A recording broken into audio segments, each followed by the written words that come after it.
প্রতি বছরের মতো এইবারও মালদা জেলার হরিশ্চন্দ্রপুর ২ নম্বর ব্লকের অন্তর্গত সাদলিচক তালগ্রাম হাট ফুটবল ময়দানে সাদলিচক অঞ্চল যুব তৃণমূল কংগ্রেসের উদ্যোগে শুরু হলো সাদলিচক অঞ্চল সুপার কাপ ফুটবল টুর্নামেন্ট ২০২৫। গ্রামীণ ক্রীড়া সংস্কৃতিকে পুনরুজ্জীবিত করা এবং বর্তমান প্রজন্মকে মোবাইলের আসক্তি থেকে দূরে রেখে মাঠমুখী করার লক্ষ্যে এই উদ্যোগ নেওয়া হয়েছে বলে জানান আয়োজকেরা। উদ্বোধনী দিনে ফিতে কেটে পতাকা উত্তোলন করে এবং জাতীয় সঙ্গীত এবং প্রাক্তন খেলোয়াড়দের স্মরণে নীরবতা পালনের মাধ্যমে টুর্নামেন্টের শুভ সূচনা হয়।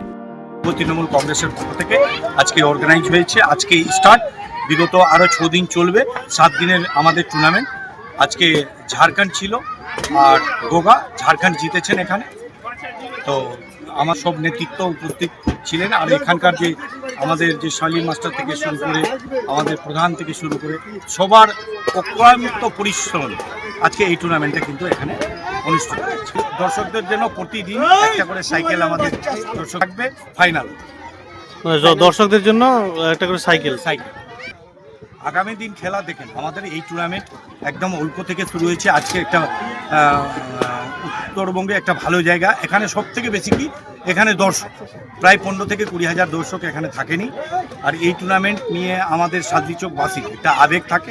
আর হরিশ্চন্দ্রপুরে একটা বৃহৎ টুর্নামেন্ট, এটা হচ্ছে ফুটবল। এলাকার ক্ষুদে শিল্পীদের নৃত্য পরিবেশনা দর্শকদের মুগ্ধ করে।